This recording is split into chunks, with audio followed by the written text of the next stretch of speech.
Seorang istri bernama Wina berkata pada suaminya, yaitu Dandi, yang hendak berangkat charteran, "Pak, ini bekalnya jangan lupa bawa." Saat itu anaknya bernama Jaka yang masih duduk di bangku SMP menghampiri Pak Dandi dan minta uang jajan, karena pasti Pak Dandi akan pulang 4 hari kemudian. Pak Dandi adalah seorang sopir charteran barang.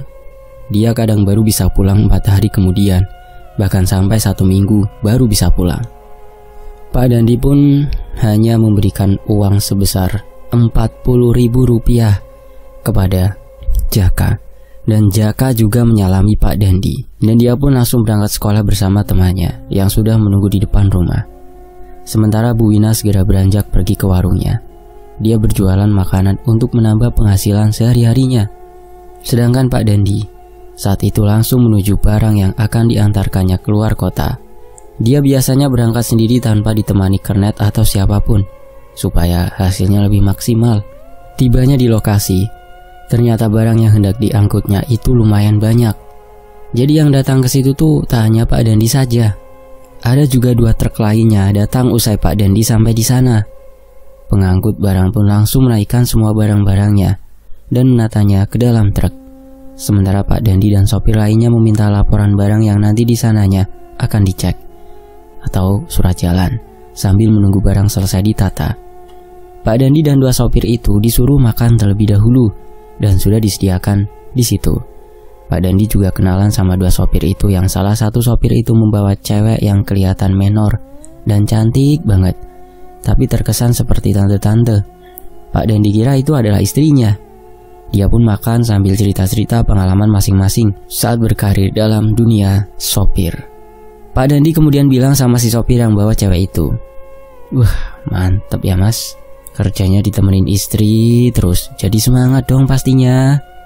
Temannya itu pun tertawa menanggapi ucapannya Pak Dandi.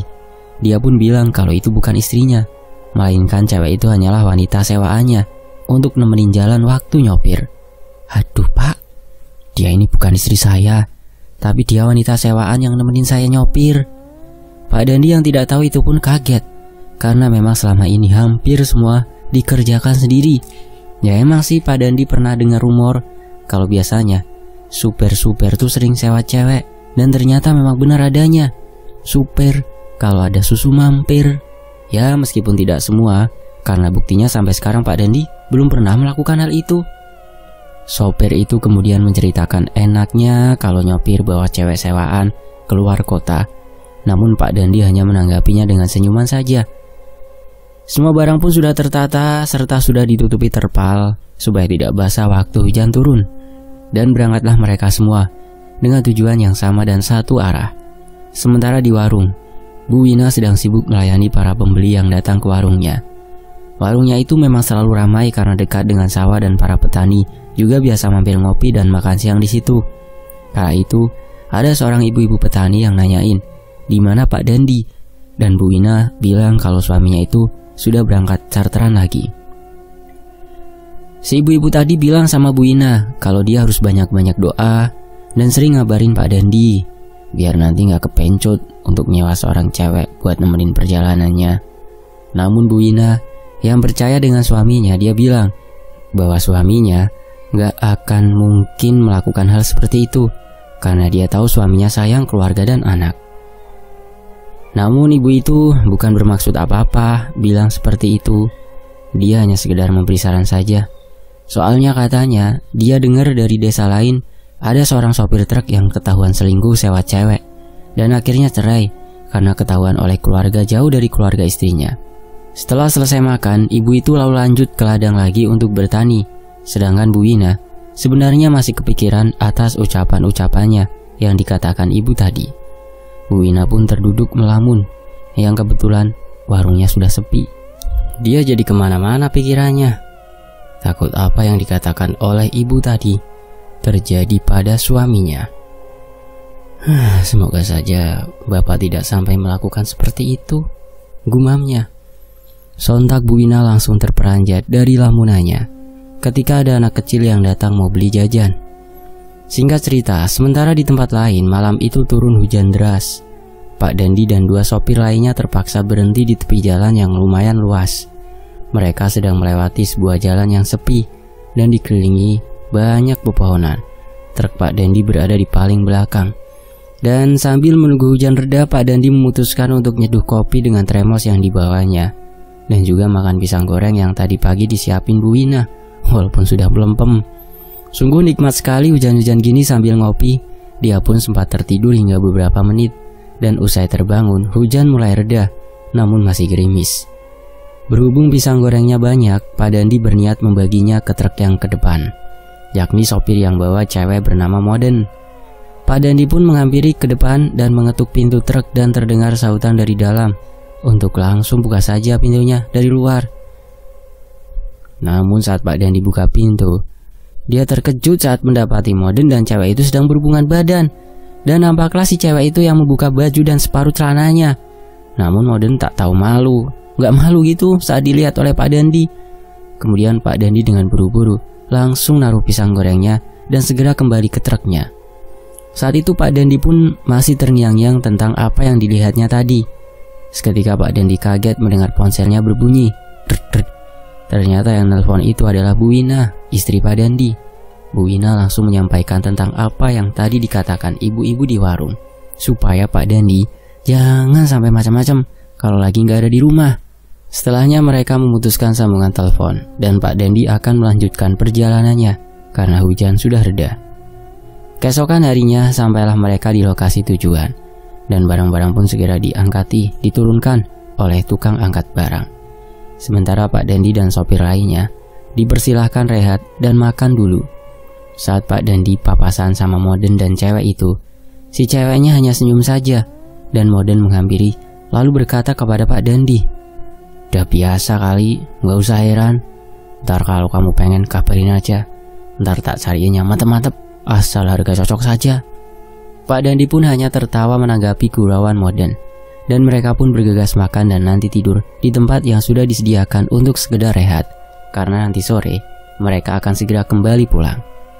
Saat tertidur, Pak Dandi saking capeknya, malah bermimpi melakukan hubungan intim dengan seorang cewek yang gak dikenal. Dan saat terbangun dia pun basah.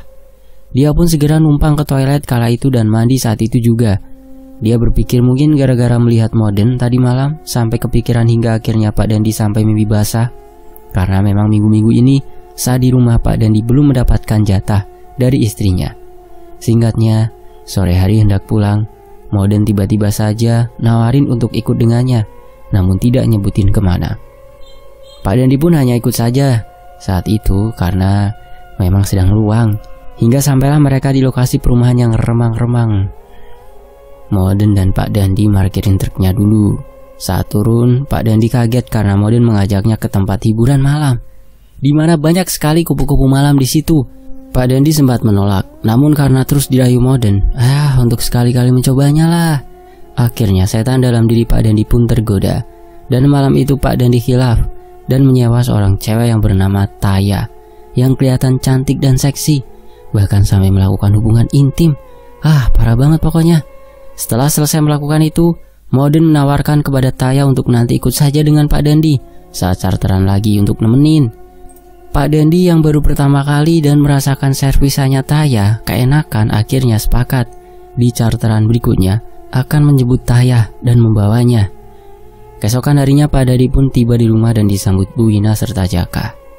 Namun Pak Dandi yang masih lelah, dia langsung beranjak masuk ke dalam kamar dan tidur. Sementara Bu Wina mengambil baju kotor Pak Dandi dan akan segera mencucinya.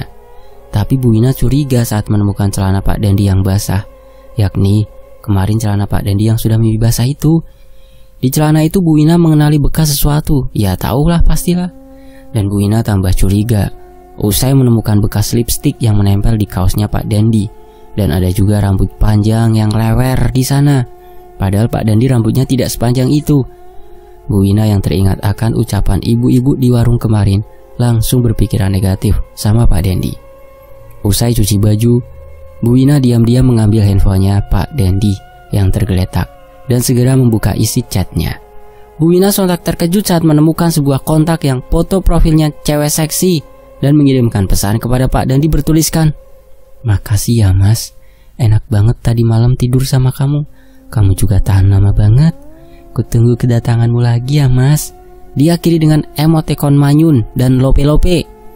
Segera saat itu, Bu Wina ngirim tuh kontak ke handphonenya Bu Wina sendiri, lalu membangunkan Pak Dandi yang masih tidur dan diinterogasinya. "Pak, bangun Pak!" Pak Dandi terbangun masih ngantuk, dan dia gelagapan saat melihat handphonenya ada di tangan Bu Wina. Saat itu, Pak Dandi pun langsung merebut handphonenya. Tapi sayang, Bu Wina sudah tahu semuanya, dan dia meminta penjelasan sambil ngamuk-ngamuk, yang kemudian menangis. Bu Wina tidak menyangka kalau suaminya akan main cewek saat di luar sana. Padahal dirinya sudah percaya penuh kalau Pak Dandi akan setia dengan Bu Wina. Pak Dandi pun panik dan khawatir saat itu, karena dia saat itu khilaf. Tapi mungkin tidak tepat jika dikatakan khilaf, karena Pak Dandi ini ternyata sebenarnya malah ketagihan. Saat itu Pak Dandi berusaha memohon maaf kepada Bu Wina agar dia tidak marah lagi, dan merayunya dengan segala macam rayuan, dan Pak Dandi berjanji tidak akan melakukan itu lagi. Pak Dandi sambil mohon-mohon banget dan berlutut kepada Bu Wina. Akhirnya Bu Wina memberikan kesempatan untuk Pak Dandi untuk berubah dan tidak mengulanginya lagi. "Bu, Bapak minta maaf Bu, Bapak salah, Bapak hilaf. Bapak janji tidak akan melakukan itu lagi Bu. Bapak mohon maafin Bapak ya Bu, Bapak akan berubah Bu." "Ya sudah Pak, Ibu akan memberikan Bapak kesempatan, tapi Bapak janji akan berubah dan tidak akan mengulanginya lagi kan?" Iya Ibu, Bapak janji Bu." Namun ternyata Pak Dandi munafik. Dalam hatinya dia tersenyum karena berhasil membohongi Ibu Wina. Pak Dandi hanya pura-pura minta maaf, akan tetapi nanti dia akan tetap tiduran bareng sama Taya kala charteran lagi. Dia pikir akan lebih hati-hati lagi agar tidak ketahuan Bu Wina. Minggu depan Pak Dandi dapat panggilan charteran lagi, dan akhirnya dia izin untuk berangkat kepada Bu Wina selama 3 hari. Dia berbohong padahal sebenarnya cuma 2 hari saja. Yang 1 harinya rencana Pak Dandi mau bergumul sepuas mungkin sama Taya. Usai keberangkatan suaminya, Bu Wina masih tidak percaya atas permohonan maaf dari Pak Dandi. Dan hari itu Bu Wina tutup warung sementara. Dengan motornya Bu Wina pergi menuju ke dukun desa sebelah karena sakit hatinya sudah memuncak, dan berniat akan menyantet Taya dengan foto yang dia dapat dari kontak Taya yang sudah dikirim lewat chatnya Pak Dandi kala itu. Beberapa saat kemudian Bu Wina pun sampai juga di rumahnya Mbah Suyono. Saat itu belum ada yang keluar membukakan pintunya, sehingga Bu Wina sampai mengetuk pintunya beberapa kali. Krek. Akhirnya muncullah sosok laki-laki tua yang keluar, membukakan pintu dan menemui Bu Wina. "Ayo, silakan masuk." Segera Bu Wina pun masuk ke dalam rumahnya Mbah Suyono, dan sesampainya di dalam, dia langsung menjelaskan niat kedatangannya itu, kalau dia ingin menyantet seseorang, akan tetapi tidak sampai mati, cukup menderita saja biar kapok. "Bah, saya mau menyantet seseorang biar dia menderita saja, jangan sampai mati." "Baiklah, maharnya 10 juta." Bu Wina pun langsung menyerahkan foto Taya yang sudah dicetak dan membayar maharnya dengan uang hasil menjual gelang, kalung, juga anting-antingnya.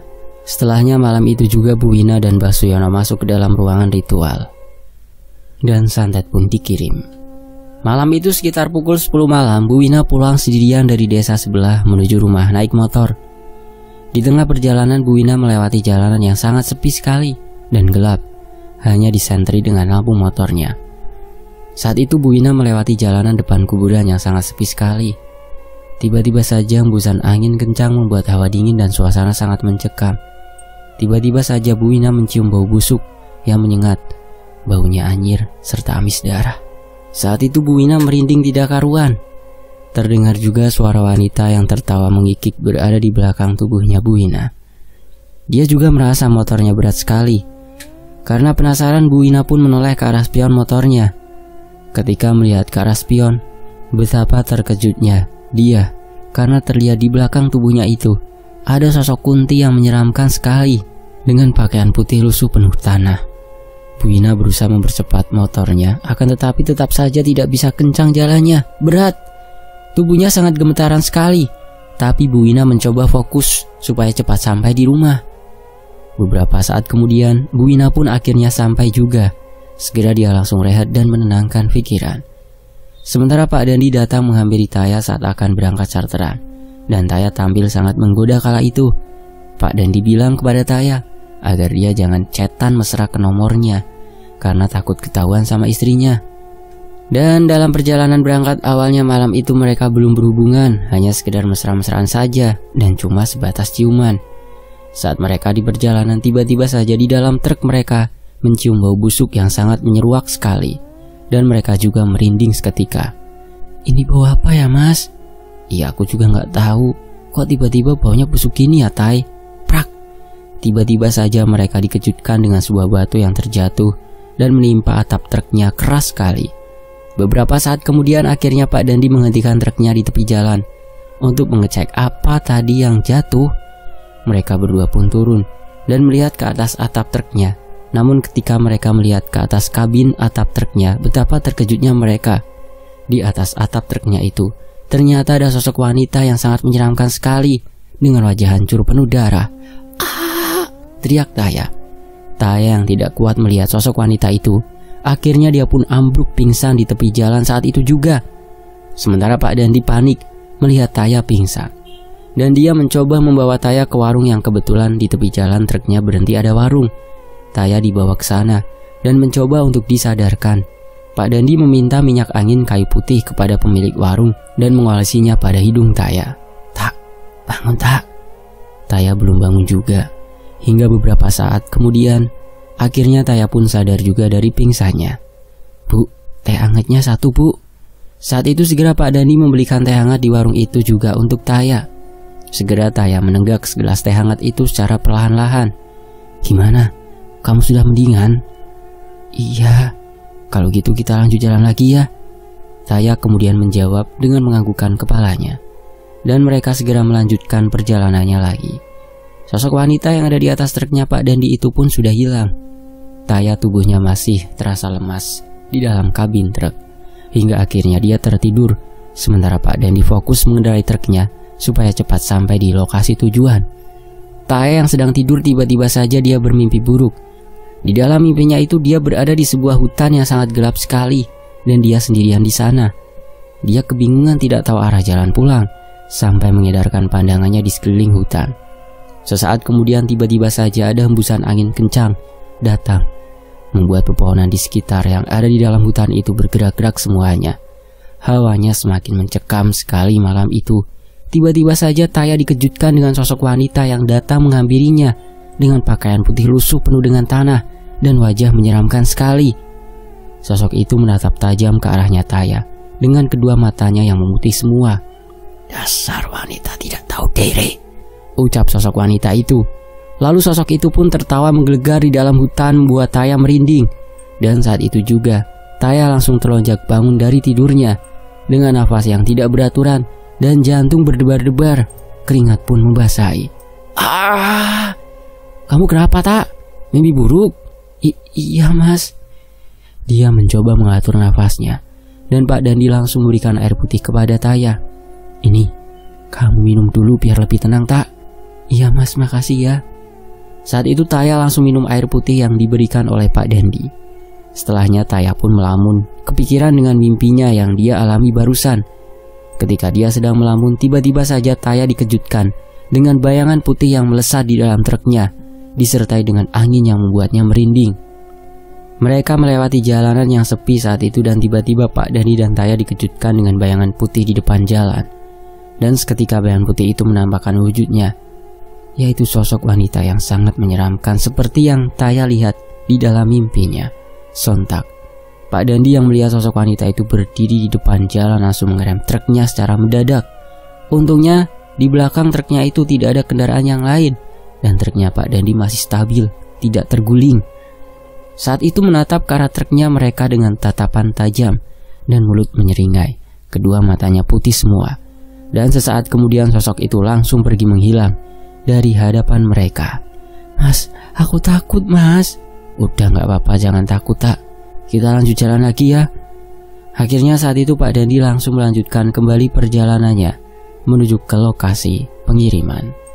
Keesokan paginya, Pak Dandi dan Taya pun akhirnya sampai juga di lokasi dan segera barang yang ada di dalam truknya diturunkan. Mereka pagi itu makan sarapan terlebih dahulu di tempat yang sudah disediakan. Dan setelah makan mereka akan tidur sejenak karena semalaman mereka tidak tidur. Apalagi Taya, tidurnya hanya sebentar saja. Sore harinya mereka segera pulang dan mereka malam ini mutusin untuk mampir terlebih dahulu di penginapan mini yang ada di suatu tempat. Dan di situ sudah dikenal sebagai tempat orderan PO-an, Oyo-Oyo. Pak Dandi berencana akan melakukannya di penginapan itu bareng Taya. Dan mereka mandi terlebih dahulu sebelum berhubungan karena sejak pagi belum mandi. Tepat malamnya itu tiba-tiba saja mendadak hujan deras. Sungguh momen yang cocok menurut orang-orang untuk melakukan gituan. Usai mengunci pintu dan mematikan lampu, mereka pun mulai melakukan aksinya. Namun saat mereka akan melakukan aksinya, tiba-tiba saja Taya melihat ada bayangan masuk dari jendela. Pak Dandi nggak tahu, dan bayangan itu tiba-tiba saja merasuk ke tubuhnya Taya. Dia pun langsung kerasukan. Pak Dandi tiba-tiba saja dipeluk dengan sangat erat. Pak Dandi kira kalau Taya sedang panas-panasnya nih. Dia nggak tahu kalau Taya ini malah kerasukan. Dan beberapa saat kemudian, Taya menggigit lehernya Pak Dandi dengan mengeluarkan suara sikikan, membuat Pak Dandi terkejut. Pak Dandi melihat kedua matanya Taya ini putih semua. Dan tiba-tiba Taya berkata kepadanya, "Apakah kau suka bermain denganku?" "Dasar manusia goblok." Pak Dandi pun langsung terkejut dan ketakutan. Dia berusaha melepas, namun Taya malah memeluknya semakin erat sekali. Sosok itu berucap lagi kepada Pak Dandi, "Kenapa kau takut? Bukankah ini yang kau mau?" Usai memberontak, Pak Dandi yang ketakutan berlari keluar, hanya mengenakan selimut untuk menutupi tubuhnya yang tidak pakai apa-apa. Dan dia langsung teriak-teriak minta tolong. "Tolong, tolong!" Orang-orang pun pada keluar dan heran melihat Pak Dandi yang hanya tutupan selimut saja. "Ada apa, Bang?" Pak Dandi langsung bilang kalau pasangannya kesurupan di dalam kamar dan hendak mencelakainya. Itu mas, istri saya di dalam tiba-tiba kesurupan. Ya udah, ayo kita lihat." Saat itu orang-orang langsung segera hendak membantunya. Namun orang-orang terkejut saat membuka pintu kamar itu. Taya dari dalam yang tanpa mengenakan apapun langsung menerjang orang itu. Kagetlah mereka. Akhirnya usai dipegangi beberapa orang, Taya berhasil dipakaikan pakaiannya. "Bang, lu apain dia bang? Kok bisa sampai kesurupan?" Saya juga tidak tahu mas, tiba-tiba dia kesurupan." Pak Dandi pun tidak tahu apa sebabnya. Dan malam itu Taya dibawa ke salah satu rumah warga. Dan seorang warga langsung memanggil orang pinter yang ada di desa tersebut. Saat itu orang pinter, Ozi sebut saja, langsung membacakan doa. Dan sosok yang ada di dalam tubuhnya Taya itu kepanasan dan berkata mengancam Pak Dandi, "Dasar laki-laki biadab, awas saja kau tidak akan tenang hidupmu." Saat itu semua orang langsung melihat ke arahnya Pak Dandi yang diancam oleh sosok wanita itu. Sementara itu, hembusan angin kencang pun datang, membuat suasana malam itu semakin mencekam. Taya semakin memberontak, meronta-ronta tidak karuan. Para warga mencoba memegangi tubuh Naya dengan erat karena hendak lari kabur. "Lepaskan saya!" Sampai kakinya Taya dihentak-hentakan memberontak tidak karuan. Namun akhirnya usai memberontak dan dibantu para warga, Taya pun berhasil disadarkan. Sosok yang ada di dalam tubuhnya Taya itu dikeluarkan dari dalam raganya. Dan orang pintar, sebut saja Ozi pun sudah tahu penyebabnya. Kemudian Ozi menyuruh Pak Dandi untuk jujur dan disuruh mengakui siapa sebenarnya Taya itu. Akhirnya Pak Dandi terpaksa jujur soal Taya, bahwa mereka bukan pasangan sah suami istri. Para warga pun tidak heran karena memang penginapan itu kebanyakan adalah orang-orang yang sering open BO. Ustadz Ozi dan warga yang lain pun langsung istighfar serta mengelengkan kepala. Kemudian menanyakan apakah Pak Dandi sudah menikah, dan Pak Dandi mengiyakan. Ozi kemudian menasihati Pak Dandi untuk bertobat dan jangan mengkhianati istrinya sendiri. Dan mungkin ini adalah peringatan untuk Pak Dandi. Pak Dandi pun akhirnya kapok dan dia tidak akan mengulanginya lagi. Dan dia disuruh Ozi untuk meminta maaf kepada istrinya jika sudah sampai di rumah. Esoknya Pak Dandi pulang dengan satu mobil lagi milik warga membawa Taya untuk diantarkan pulang. Dan sempat kala itu, Taya juga dinasihati Ozzy untuk mencari pekerjaan baru yang baik-baik. Namun Taya setelah sampai di rumah, dia tidak mendengarkan nasihat dari Pak Ozzy, malah akan tetap menjalani profesinya itu terus. Sementara Pak Dandi yang baru saja nyampe rumah, dia langsung bertekuk lutut memohon maaf sama Bu Wina karena dirinya telah membohongi dirinya lagi. Bu Wina yang sudah paham dan tahu kalau kala itu Pak Dandi hanya pura-pura minta maaf. Namun kali ini dia benar-benar yakin kalau Pak Dandi benar-benar minta maaf, karena tergambar raut wajah ketakutan di wajahnya. Pak Dandi kemudian nyeritain semua yang dialaminya itu, dan usainya Bu Wina nasehatin Pak Dandi untuk jangan melakukan itu lagi. Saat itu Pak Dandi dan Bu Wina pun saling meminta maaf dan berdamai. Mereka berpelukan satu sama lain. Akhirnya setelah Pak Dandi pun jual truknya dan merenovasi warungnya jadi lebih gede agar banyak pembeli yang makin ramai berdatangan. Dan semenjak hari itu Pak Dandi mencoba berubah. Tentunya bukan menjadi Power Rangers ya, melainkan menjadi suami yang bisa menjadi teladan bagi anaknya dan juga menyayangi keluarganya. Sementara itu di sisi lain, Taya malam itu seperti biasanya mangkal di warung remang-remang menunggu pelanggan yang datang sembari mainan HP. Saat dia sedang asyik mainan handphonenya, tiba-tiba saja dia melihat ada sekelebatan bayangan hitam yang lewat dan disertai dengan hembusan angin membuatnya merinding. Namun Taya tidak terlalu menghiraukan itu. Dia mainan handphone lagi. Tapi dia tiba-tiba saja mendengar ada suara yang berbisik di telinganya. Taya, Taya. Sontak dia terperanjat dan melihat ke arah pohon yang ada di depan warung itu. Betapa terkejutnya dia melihat di sana ada sosok wanita yang sedang duduk dengan kedua kaki berayun-ayun. Sontak dia ketakutan hingga akhirnya ambruk pingsan, membuat semua temannya yang seprofesi dengannya itu langsung panik dan membawa masuk ke dalam warung untuk disadarkan. Beberapa saat kemudian akhirnya Taya sadar dengan wajah yang pucat pasi dan tubuhnya yang lemas sekali. Segera dia diberikan teh hangat yang dibuatkan di warung itu. Akan tetapi Taya yang ditanyai oleh temannya itu tidak menjawab dan langsung beranjak pergi untuk pulang saja karena dia tidak enak badan. Saat itu dia pulang sendirian naik motornya dengan perlahan-lahan melewati jalanan yang sepi. Dan saat itu tiba-tiba saja dia mencium bau busuk yang menyeruak ke dalam hidung. Dan saat melihat ke kaca spionnya, sontak dia terkejut karena melihat ada sosok wanita yang dia lihat tadi di depan warung di atas pohon. Ternyata sosok itu mengikuti dia. Taya pun gemetaran dan ketakutan sekali, jantungnya berdebar-debar, nafasnya tidak beraturan. Dia pun segera mempercepat laju motornya supaya cepat di rumahnya sampai. Meskipun sangat ketakutan, beberapa saat kemudian Taya akhirnya sampai juga di rumah dan dia sudah tidak melihat sosok wanita itu lagi. Segera dia pun masuk ke dalam kamar untuk rehat. Sesampainya di dalam kamar, dia mencoba mengatur nafasnya yang tidak beraturan dan jantungnya berdebar-debar. Setelah itu karena dia merasa haus, Taya pun beranjak ke dapur untuk mengambil air putih. Namun saat dia sedang mengambil air putih, tiba-tiba saja Taya dikejutkan dengan sebuah tangan yang menepuk pundaknya dari belakang. Sontak dia terperanjat menoleh ke belakang, tapi saat dia menoleh ke belakang ternyata tidak ada apa-apa di sana.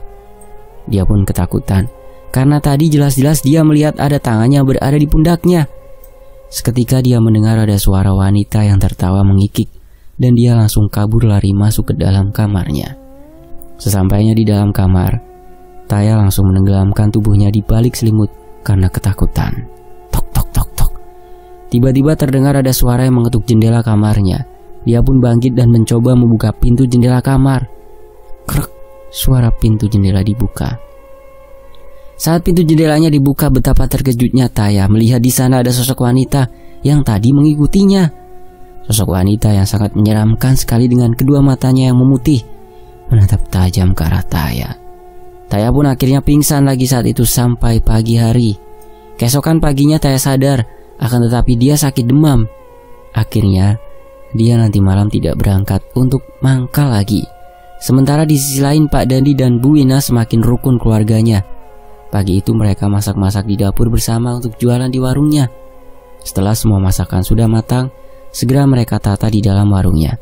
Pak Dandi benar-benar sudah tobat dan tidak seperti dulu lagi.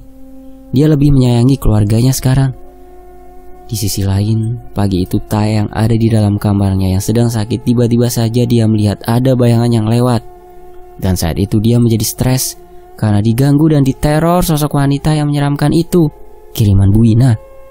Taya di rumah jadi sering teriak-teriak, kadang nangis dan kadang ketawa sendiri, benar-benar seperti orang gila.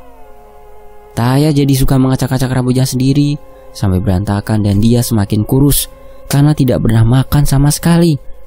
Suatu malam, Taya yang ada di dalam kamar sedang melamun. Tiba-tiba saja dia didatangi lagi oleh sosok wanita yang menyeramkan itu. Taya yang sudah tidak kuat terus-terusan diteror oleh sosok yang sangat menyeramkan. Karena dia yang sudah sangat stres sekali, dia pun mengambil sebuah minuman sampai menelan obat-obatan hingga akhirnya overdosis yang ada di dalam kamarnya. Setelahnya Taya pun ditemukan tewas mengenaskan dengan busa yang keluar dari dalam mulutnya. Beberapa hari kemudian ada warga yang mencium bau bangkai dari rumahnya Taya, dan sudah beberapa hari mereka tidak melihat Taya keluar. Warga pun mendatangi rumahnya dan mereka terkejut karena Taya ditemukan sudah tewas mengenaskan dan tubuhnya membusuk. Hari itu juga jenazahnya Taya langsung dimakamkan karena sudah membusuk. Sementara di sisi lain Bu Wina dan Pak Dandi yang sibuk melayani para pembeli yang datang ke warungnya untuk makan siang, tiba-tiba saja ada Moden yang datang mampir ke warungnya Pak Dandi. Dan Moden cerita saat itu kalau dia juga sudah berhenti charteran karena dia sudah kebergok oleh istrinya kalau dia sudah main serong di luar sana. Saat itu Pak Dandi dan Moden akhirnya ngobrol karena sudah lama juga mereka tidak pernah bertemu. Moden juga cerita soal Taya. Dia dengar kabar kalau Taya sudah meninggal. Katanya Taya sering diganggu oleh sosok-sosok menyeramkan hingga membuatnya stres dan akhirnya minum minuman keras sampai menelan obat-obatan penenang hingga akhirnya overdosis dan tewas mengenaskan. Sementara Bu Wina yang mendengar itu sedikit lega dan puas karena pelakor itu akhirnya meninggal dunia juga. Pak Dandi pun bersyukur karena kini dirinya bisa bertobat dan diberi kesempatan untuk berubah menjadi lebih baik lagi. Bahkan Bu Wina sekarang juga sudah mencoba lebih baik lagi, banyak beribadah. Dan kini Pak Dandi akan menyayangi keluarganya lebih dari apapun. Sementara karma untuk Bu Wina, kabarnya masih berjalan hingga sekarang. Apapun yang dilakukan Bu Wina, jangan dicontoh. Walaupun endingnya positif dengan kembalinya Pak Dandi menjadi lebih baik, tapi dengan cara yang sangat buruk, mendatangi dukun. Ambil positifnya, buang negatifnya ya. Sampai jumpa di kisah lainnya. Tetap di Tony FS.